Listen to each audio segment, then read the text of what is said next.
Assalamualaikum warahmatullahi wabarakatuh. Perkenalkan, saya sendiri Rizky Yaakob di sini sebagai moderator dan pemateri. Dan di video kali ini ada kelompok kami dari kelompok 1 yang akan menjelaskan inflasi. Terdapat mahasiswa-mahasiswanya, yaitu yang pertama adalah Noriyati, Sania, dan Gunarti. Untuk selanjutnya bisa dilihat video kami. Assalamualaikum, perkenalkan nama saya Noriyati. Di sini saya akan menjelaskan tentang pengertian inflasi, penyebab inflasi, dan penggolongan inflasi. Pertama, pengertian inflasi. Istilah inflasi mengacu pada kenaikan tingkat harga tertentu yang disebabkan oleh ketidakseimbangan antara jumlah uang dan kebutuhan pedagang. Secara konseptual, inflasi mengacu pada tren umum harga, bukan perubahan harga tertentu. Misalnya seperti seorang lebih memilih banyak mentimun daripada tomat. Konsekuensinya, harga mentimun lebih mahal daripada harga tomat. Nah, dapat dikatakan bahwa inflasi merupakan proses meningkatnya harga suatu barang secara umum dan terus-menerus. Penyebab terjadinya inflasi, yang pertama karena permintaan. Nah, hal ini dikarenakan ketersediaan barang tidak sesuai dengan permintaan konsumen. Yang kedua, meningkatnya biaya produksi. Apabila sektor produksi seperti bahan baku atau upah karyawan meningkat, maka produsen akan meningkatkan harga barang agar mendapatkan suatu keuntungan. Yang ketiga, jumlah uang yang beredar. Hal ini dikarenakan jika jumlah uang yang beredar di masyarakat meningkat, maka harga barang akan meningkat. Penggolongan inflasi atau jenis inflasi. Yang pertama, berdasarkan asalnya. Ini dikategorikan ada dua, inflasi dalam negeri dan inflasi di luar negeri. Inflasi dalam negeri misalnya akibat terjadinya defisit anggaran belanja yang dibiayai dengan mencetak uang baru, dan gagalnya pasar mengakibatkan harga makanan mahal. Yang kedua, inflasi di luar negeri adalah inflasi yang terjadi akibat harga barang impor naik.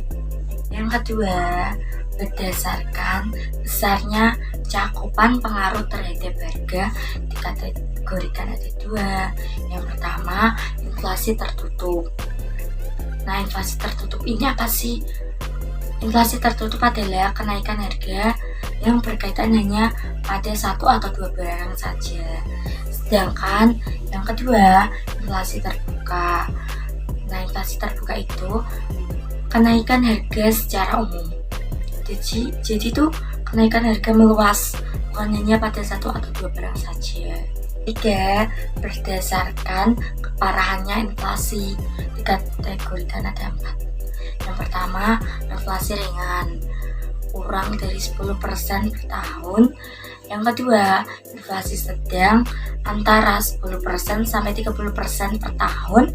Dan yang ketiga, inflasi berat antara 30% sampai 100% per tahun. Dan yang keempat, hiperinflasi, itu lebih dari 100% per tahun. Hai teman-teman semuanya, saya Rizky Yaakob. Di sini saya akan melanjutkan penjelasan dari teman saya sebelumnya. Dan di video kali ini saya akan sedikit menjelaskan tentang dampak-dampak dari inflasi. Nah, di depan tadi sudah dijelaskan oleh teman saya tentang pengertian inflasi, yaitu adalah kenaikan harga. Dari kenaikan harga itu sendiri menjadi dampak bagi masyarakat, pemerintah, maupun lingkungan sekitarnya. Dampak yang pertama adalah kenaikan harga barang. dari dampak kenaikan harga barang itu sendiri sering terjadi karena membuat daya beli saing dari masyarakat itu akan menurun. Terus yang kedua adalah menurut Bank Indonesia, dampak dari inflasi itu sendiri adalah pendapatan real masyarakat akan menurun. Maksud dari Bank Indonesia ini sendiri adalah tingginya akan inflasi akan menyebabkan pendapatan real masyarakat terus menurun dan akhirnya menjadikan semua orang, terutama orang miskin, akan semakin menjadi miskin.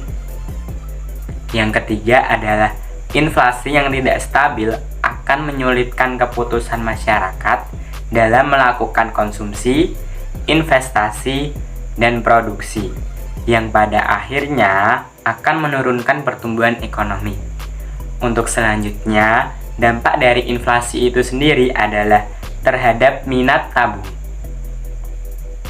Pada kondisi ini disebabkan karena pendapatan dari bunga tabungan jauh lebih kecil, sedangkan penabung harus membayar biaya administrasi tabungan. Untuk yang terakhir adalah pada dunia usaha.